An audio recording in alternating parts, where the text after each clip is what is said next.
takes us to the third strange thing I want to focus on. The third and strangest thing that happened was the mini zombie apocalypse that occurred in Jerusalem the morning of Jesus' resurrection.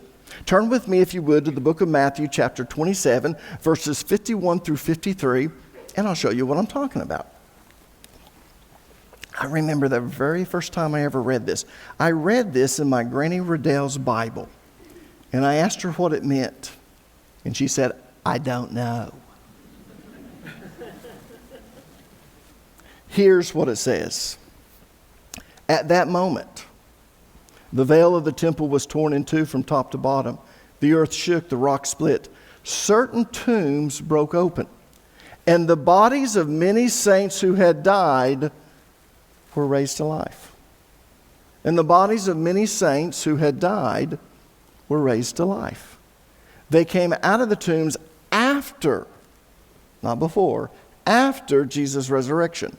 And they went into the holy city, Jerusalem, and they appeared to many. Now, people, that's strange. In fact, I can't imagine anything stranger than that. So what in the world was going on? The veil of the temple was torn from top to bottom. The stones on certain tombs were rolled open. And after Jesus' resurrection, the saints in those tombs rose from the dead. Not before, but after. And they went into Jerusalem, and they appeared to many of their friends and their loved ones. And then poof, they were gone and never mentioned again. And no pastor ever preaches on it. No one ever talks about it. Go ask Granny. She'll tell you, I don't know what it means. Yeah.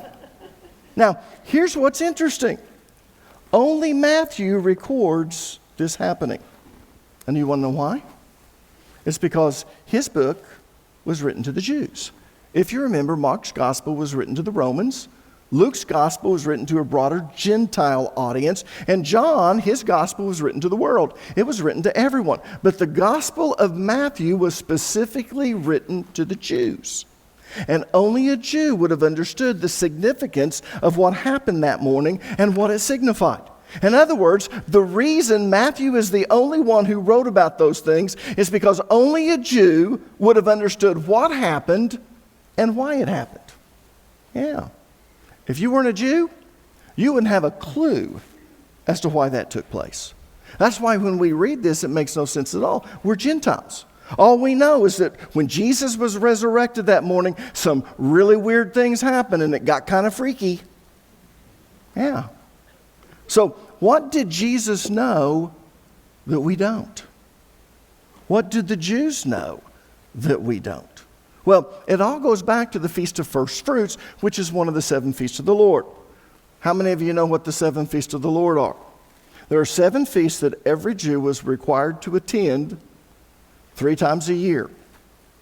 In other words, I should say it this way. 3 times a year you had to go to Jerusalem in order to celebrate 7 different feasts.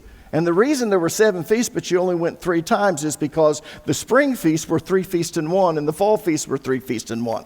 So here are the 7 feasts. You had the Feast of Passover, the Feast of Unleavened Bread. You have the Feast of First Fruits. Those all happen in 1 week. So when you went to Jerusalem, you celebrated those 3 feasts in 1 week.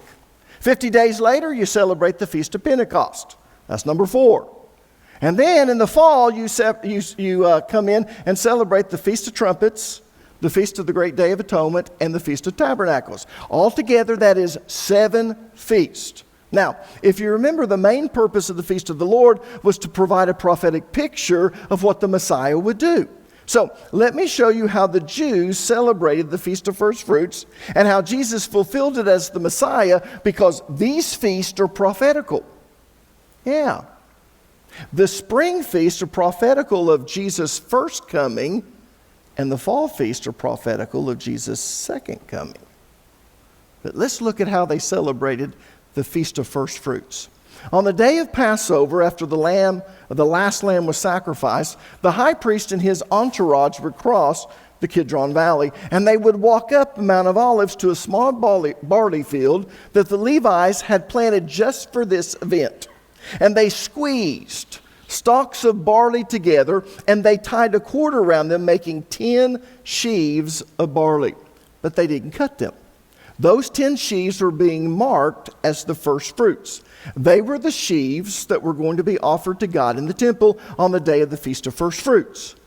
Now, on the day of the first fruits, it's always celebrated on the morrow after the Sabbath during the week of unleavened bread.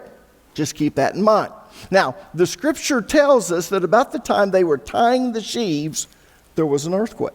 And it caused the stones on certain tombs to roll open. That's what Matthew was talking about when he said certain tombs were open.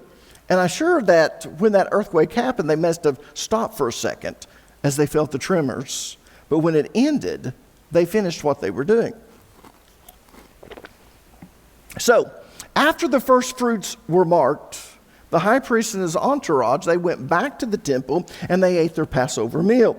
They ate the meal at sundown. In fact, here's what's kind of interesting. You actually killed the Passover lambs in the evening. So around 2:30 to 3 o'clock, you started killing all of the Passover lambs on Nisan the 14th. The next day, Nisan the 15th, is unleavened bread. But Jews count a day from sundown to sundown.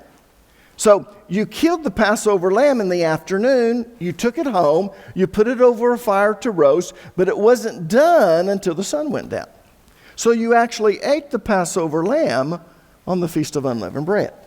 How many of you knew that? Yeah.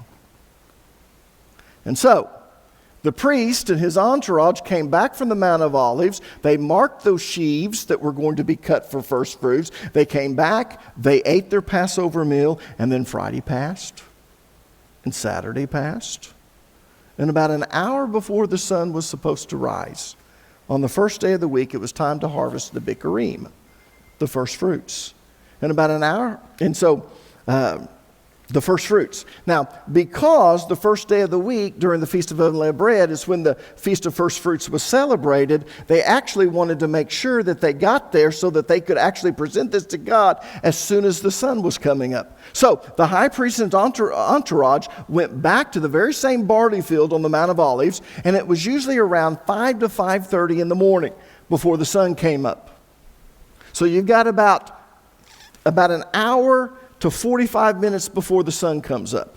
And the high priest would walk up to each one of the 10 sheaves that had been marked for harvest, and he would harvest them. He would take a sickle, and he would cut the bottom of the stalks, freeing them from the roots that tied them to the earth. And he would place each one of the sheaves into the basket in order to take it back to the temple so he could present it to God in about an hour and a half as first fruits.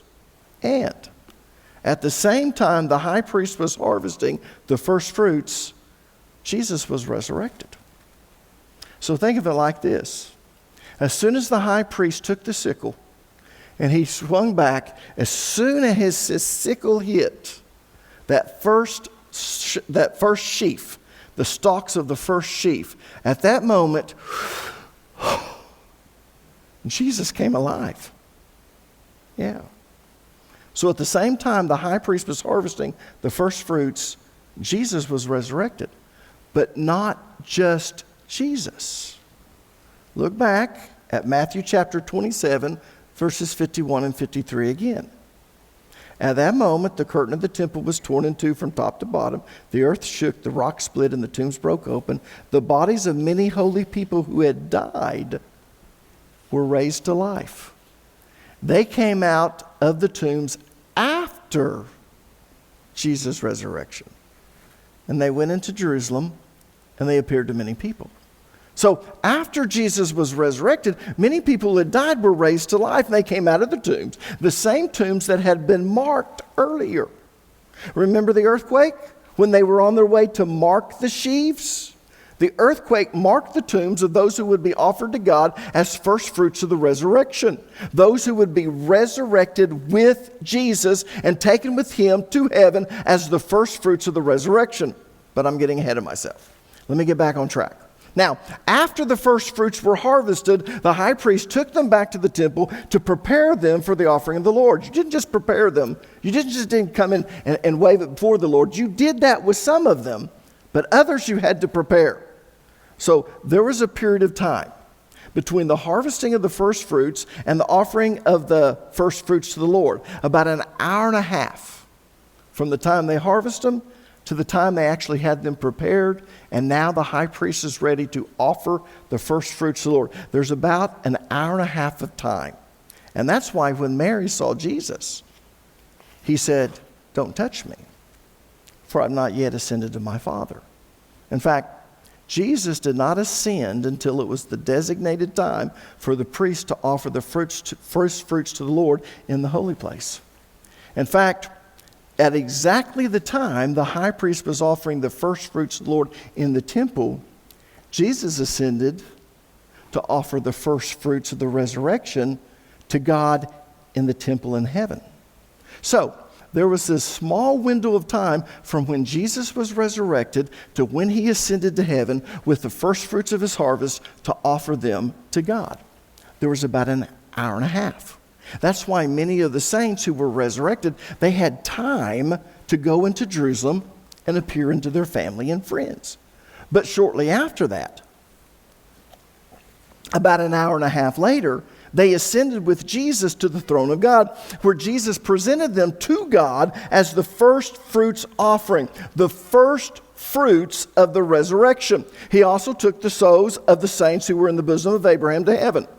And they were also part of the first fruits offering. So now when a believer dies, his soul does not go to the bosom of Abraham. Instead, his soul goes to be with the Lord in heaven. But his body is buried and it decays.